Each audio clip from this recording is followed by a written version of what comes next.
നമസ്കാരം. മലയാളി വാർത്തയിലേക്ക് സ്വാഗതം. ശബരിമല വിഷയത്തിൽ വാ തുറക്കാൻ കഴിയാത്ത ഗതികേടാണ് ദേവസ്വം ബോർഡിന് ഉണ്ടായിരിക്കുന്നത്. ശബരിമലയിൽ നടന്ന കൊള്ളയിൽ ദേവസ്വം ബോർഡിന് പങ്കുണ്ടെന്ന് വിശ്വാസികൾ ഉറച്ചു വിശ്വസിക്കുന്നു. ഇതുമാത്രമല്ല, ഹൈക്കോടതിയിൽ നിന്ന് വന്ന പരാമർശങ്ങൾ ദേവസ്വം ബോർഡിന് ഈ കൊള്ളയിൽ പങ്കുണ്ട് എന്ന തരത്തിൽ തന്നെയായിരുന്നു. ഹൈക്കോടതി എടുത്തിട്ടുകൂടെയും വരും ദിവസങ്ങളിൽ ദേവസ്വം ബോർഡിനെ അക്കാര്യത്തിൽ ഒരു സംശയവും വേണ്ട. എന്നാൽ ഇപ്പോൾ മുഖ്യമന്ത്രി പിണറായി വിജയൻ ദേവസ്വം ബോർഡ് പ്രസിഡന്റിന് ഒരു വലിയ ഉത്തരവാദിത്തം കൊടുത്തിരിക്കുകയാണ്. എങ്ങനെയെങ്കിലും ശബരിമല വിഷയത്തിൽ വെളുപ്പിച്ചെടുത്തേ മതിയാകൂ എന്നും തെരഞ്ഞെടുപ്പ് അടുത്തു വരികയാണെന്നും എങ്ങനെയെങ്കിലും ഈ വിവാദം കെട്ടടക്കണം എന്നാണ് മുഖ്യമന്ത്രി ഇപ്പോൾ ഉത്തരവിട്ടിരിക്കുന്നത്. ദേവസ്വം മന്ത്രി തലങ്ങും വിലങ്ങും കടന്ന് ഓടുകയാണ്. എങ്ങനെയെങ്കിലും ഈ വിവാദത്തിൽ നിന്ന് പാർട്ടിയെയും സർക്കാരിനെയും സംരക്ഷിക്കുന്നതിനു വേണ്ടി. ശബരിമല സ്വർണ്ണപ്പാളി വിവാദത്തിൽ പ്രതികരണവുമായി PS പ്രശാന്ത് രംഗത്തേക്ക് വരുമ്പോൾ വെളുപ്പിക്കൽ അതിന്റെ അങ്ങേയറ്റത്ത് എത്തിയിരിക്കുന്നുവെന്ന് വ്യക്തമാകുകയാണ്. ബോർഡ് സത്യസന്ധവും സുതാര്യവുമായാണ് കാര്യങ്ങൾ തീരുമാനിച്ചത് എന്നാണ് പ്രശാന്ത് പറഞ്ഞിരിക്കുന്നത്.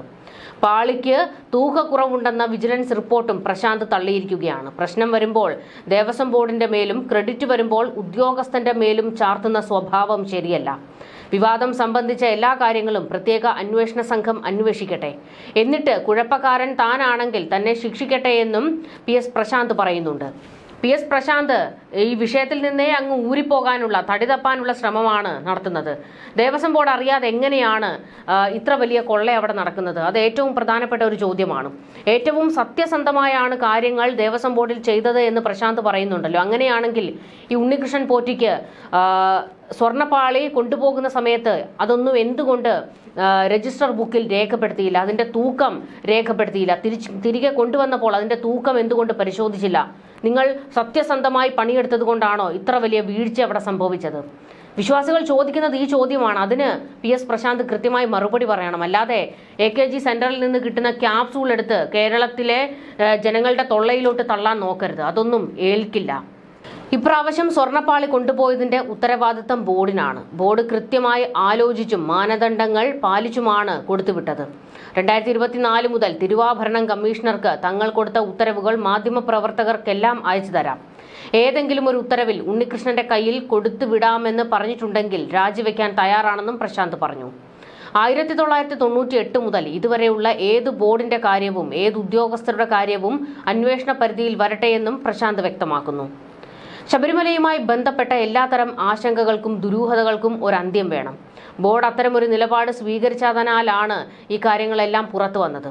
നഷ്ടപ്പെട്ട സ്വർണമെല്ലാം പിടിച്ചെടുക്കണം. ഭഗവാന്റെ ഒരു തരി പൊന്നുപോലും കട്ടുകൊണ്ടുപോകാൻ ഈ സർക്കാരോ ദേവസ്വം മന്ത്രിയോ ബോർഡോ കൂട്ടുനിന്നിട്ടില്ല.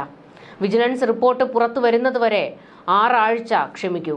സമാന്തര അന്വേഷണവും സമാന്തര വാർത്തയും കൊടുത്ത് ഭക്തരെ പരിഭ്രാന്തരാക്കരുത് എന്നും പ്രശാന്ത് പറഞ്ഞു. ഇതിനിടെ സ്വർണ്ണ കവർച്ചയിൽ തന്ത്രി കണ്ഠരര് രാജീവർക്കും പങ്കുണ്ട് എന്ന പരോക്ഷ വിമർശനവുമായി പത്മകുമാർ രംഗത്തെത്തിയിട്ടുണ്ട്. 2007 ഉണ്ണികൃഷ്ണൻ പോറ്റി ശബരിമലയിലെത്തിയത്. അതിനു മുൻപ് ബംഗളൂരുവിലെ ജാലഹള്ളി അയ്യപ്പ ക്ഷേത്രത്തിൽ ശാന്തിക്കാരനായിരുന്നു. അവിടെ തന്ത്രി ആരായിരുന്നുവെന്നും ആരൊക്കെ തമ്മിലാണ് നേരത്തെ പരിചയം ഉണ്ടായിരുന്നതെന്നും തിരക്കണമെന്നും പത്മകുമാർ പറഞ്ഞിരിക്കുന്നത്. താഴ്മൺ കുടുംബത്തിനാണ് ജലഹള്ളി ശ്രീ അയ്യപ്പ ക്ഷേത്രത്തിലെ താന്ത്രിക അവകാശം. നമ്മൾ ദൈവതുല്യരെന്ന് കരുതുന്ന ആളുകൾ ഇപ്പോൾ പുറത്തു വരുന്ന കാര്യങ്ങളിൽ ഉണ്ടെങ്കിൽ എന്ത് പറയാനെന്ന് നേരത്തെ പത്മകുമാർ പ്രതികരിച്ചിരുന്നു. താൻ ഒരു തെറ്റും ചെയ്തിട്ടില്ല എന്നും പ്രതി ചേർത്തതായി വിവരം കിട്ടിയിട്ടില്ല എന്നും 2019 ദേവസ്വം ബോർഡ് പ്രസിഡന്റായിരുന്ന പത്മകുമാർ വ്യക്തമാക്കിയിട്ടുണ്ട്. ശബരിമല സ്വർണ്ണ കവർച്ചയിൽ ദേവസ്വം ബോർഡിനെയും പ്രതി ചേർത്താണ് പ്രത്യേക അന്വേഷണ സംഘം കേസെടുത്തിരിക്കുന്നത്. ശബരിമലയിലെ സ്വർണ്ണ കവർച്ചയിൽ 2019 ദേവസ്വം ബോർഡ് പ്രസിഡന്റും അംഗങ്ങളും പ്രതികളാണ്. ശ്രീകോവിലിന്റെ വാതിലിലെ കട്ടിളയിൽ പതിച്ച സ്വർണം പൂശിയ ചെമ്പുപാളികൾ എന്നത് ഒഴിവാക്കി ചെമ്പുപാളികൾ എന്ന് മാത്രം എഴുതി അനധികൃതമായി ഇളക്കി 1-ാം പ്രതി ഉണ്ണികൃഷ്ണൻ പോറ്റിക്ക് കൈമാറിയെന്നാണ് കുറ്റം. ഇത് അന്നത്തെ ബോർഡ് അംഗങ്ങളുടെ അറിവോടെയാണ് എന്നതാണ് ഏറ്റവും നിർണായകമായ കണ്ടെത്തൽ. ഉണ്ണികൃഷ്ണൻ പോറ്റിയെ അറിയില്ല എന്ന് ഇപ്പോഴുള്ള ദേവസ്വം ഭരണസമിതി ഇനി പറയരുത്. ഈ ദേവസ്വം ഭരണസമിതിയുടെ കാലത്തും സന്നിധാനത്ത് നിറഞ്ഞു കളിച്ചു ഉണ്ണികൃഷ്ണൻ പോറ്റി. അതിന്റെ തെളിവ് ഉൾപ്പെടെ പുറത്തു വന്നിട്ടുണ്ട്. ഇതിന്റെ തുടർച്ചയായിരുന്നു 2025 ദ്വാരപാലക ശില്പം സ്വർണ്ണപ്പാളി ഇടപാട്. എന്നാൽ അതെങ്ങനെയോ പൊളിഞ്ഞു. 2025 ജനുവരി 1 അന്നദാനം, പടിപൂജ, ഉദയാസ്തമന പൂജ, കളഭാഭിഷേകം എന്നിവ ഉണ്ണികൃഷ്ണൻ പോറ്റി നടത്തിയതും മറ്റാരുടെയോ സ്പോൺസർഷിപ്പിലാണ്. 18ാം പടിക്ക് ഇരുവശങ്ങളിലുമായി മണിമണ്ഡപം നിർമ്മിച്ചതും അന്നദാന മണ്ഡപത്തിന് ലിഫ്റ്റ് പണിയാൻ 10 ലക്ഷം രൂപ നൽകിയതും പലതവണയായി സംഭാവനയായി 25 ലക്ഷത്തോളം നൽകിയതും ഉണ്ണികൃഷ്ണൻ പോറ്റി അല്ല. ഇതിലെ യഥാർത്ഥ സ്പോൺസർമാരെ കണ്ടെത്തണമെന്നും വിജിലൻസ് ശുപാർശ ചെയ്തു. ഉണ്ണികൃഷ്ണൻ പോറ്റി പലയിടത്തും ബിനാമി പേരുകളിൽ ഭൂമി ഇടപാടുകൾ നടത്തിയതായും വിവരങ്ങളുണ്ട്. പടിപൂജയ്ക്ക് വലിയ ബുക്കിംഗ് ആണ് ശബരിമലയിൽ. എന്നിട്ടും ഈ ഭരണസമിതിയുടെ കാലത്ത് പോറ്റിക്ക് ആർക്കോ വേണ്ടി ഉദയാസ്തമന പൂജ നടത്താനായി. ഇതെല്ലാം സർവത്ര ദുരൂഹമാണ്. ശബരിമലയിൽ ആർക്കും പ്രത്യേക പരിഗണന നൽകരുത് എന്ന് ഹൈക്കോടതി 2024 ഡിസംബറിൽ ഉത്തരവിട്ടിരുന്നു. മറ്റ് ഭക്തർക്ക് നൽകാത്ത പരിഗണന വ്യവസായിയായ സുനിൽ സ്വാമിക്ക് സന്നിധാനത്ത് നൽകരുത് എന്ന് വിശദീകരിച്ച കോടതി ഉത്തരവിലായിരുന്നു അന്ന് ഇതുണ്ടായിരുന്നത്. ഹൈക്കോടതി സ്വമേധയാ എടുത്ത കേസിലായിരുന്നു ഈ ഉത്തരവ്. നേരത്തെ ശബരിമലയുമായി ബന്ധപ്പെട്ട സുനിൽ സ്വാമിയുടെ ഇടപെടലുകൾ വിവാദങ്ങൾക്കിടയാക്കിയിരുന്നു. മാസങ്ങളായി ഇവ കോടതി പരിശോധിച്ചു വരികയായിരുന്നു. വിവിധ വകുപ്പുകളിൽ നിന്ന് ഇത് സംബന്ധിച്ച് റിപ്പോർട്ട് തേടുകയും ചെയ്തിരുന്നു. ഈ റിപ്പോർട്ടുകൾ പരിശോധിച്ച ശേഷമാണ് ഹൈക്കോടതി ഡിവിഷൻ ബെഞ്ചിന്റെ ഉത്തരവ് വന്നത്. എന്നാൽ ഈ ഉത്തരവ് ഉണ്ണികൃഷ്ണൻ പോറ്റിക്ക് അതിനുശേഷവും ബാധകമായില്ല. അതിന്റെ തുടർച്ചയിലാണ് പുതിയ വിവാദങ്ങൾ. അതിനിടെ ശബരിമല ദ്വാരപാലക സ്വർണ്ണപ്പാളിയിലെ സ്വർണം കവർന്ന കേസിലെ പ്രതി ഉണ്ണികൃഷ്ണൻ പോറ്റിക്ക് ചില്ലിക്കാശിന്റെ സ്ഥിര വരുമാനമില്ലെന്നും പണമെല്ലാം സ്പോൺസർമാരിൽ നിന്ന് തട്ടിയതാണെന്നും ദേവസ്വം വിജിലൻസിന്റെ കണ്ടെത്തലും അന്വേഷണം നടക്കും. ഉണ്ണികൃഷ്ണൻ പോറ്റിയുടെ 2017 മുതലുള്ള 2025 വരെയുള്ള ആദായ നികുതി വകുപ്പിന്റെ റിട്ടേൺ രേഖകളിൽ നിന്നാണ് ഇക്കാര്യം വ്യക്തമായത്. ശബരിമലയിൽ സ്പോൺസർഷിപ്പിലൂടെ ലഭിക്കുന്ന പണം ഇയാൾ തട്ടിയെടുത്തിരുന്നതായാണ് സൂചന. മറ്റു പല സംസ്ഥാനങ്ങളിൽ നിന്നും സ്പോൺസർഷിപ്പ് എന്ന പേരിൽ പണം പിരിച്ചാണ് തട്ടിപ്പ് നടത്തിയത്.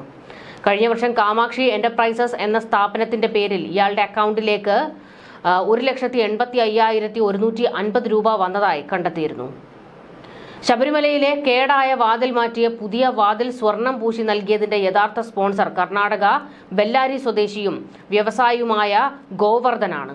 ശ്രീകോവിലിന്റെ കട്ടളയിൽ പൊതിഞ്ഞ ചെമ്പുപാളികൾക്ക് സ്വർണം പൂശി നൽകിയത് മലയാളിയും ബംഗളൂരുവിൽ സ്ഥിര താമസക്കാരനുമായ അജികുമാറാണെന്ന് വ്യക്തമാണ്. ഈ സ്വർണമെല്ലാം എവിടെ പോയി എന്നതാണ് ചോദ്യം. എന്തായാലും ഇപ്പോൾ വീണ്ടും വെള്ള പൂശി ദേവസ്വം പ്രസിഡന്റ് രംഗത്തേക്ക് വന്നിട്ടുണ്ട്. എന്നാൽ എത്ര വെള്ള പൂശിയാലും ശബരിമലയിൽ നടന്ന കൊള്ളയുടെ വിവരങ്ങൾ പുറത്തു വന്നുകൊണ്ടേയിരിക്കുകയാണ്. ആരൊക്കെ കൊള്ളയുടെ പങ്ക് പറ്റിയിട്ടുണ്ടോ അവരെല്ലാം പുറത്തേക്ക് വരിക തന്നെ ചെയ്യും. സാക്ഷാൽ അയ്യപ്പനാണ് ഇതിന് ഇറങ്ങി തിരിച്ചിരിക്കുന്നത്. ഹൈക്കോടതി വരും ദിവസങ്ങളിൽ സർക്കാരിനെയും ദേവസ്വം ബോർഡിനെയും എടുത്തിട്ട് കുടയും. ന്യൂസ് ഡെസ്ക് മലയാളി വാർത്ത.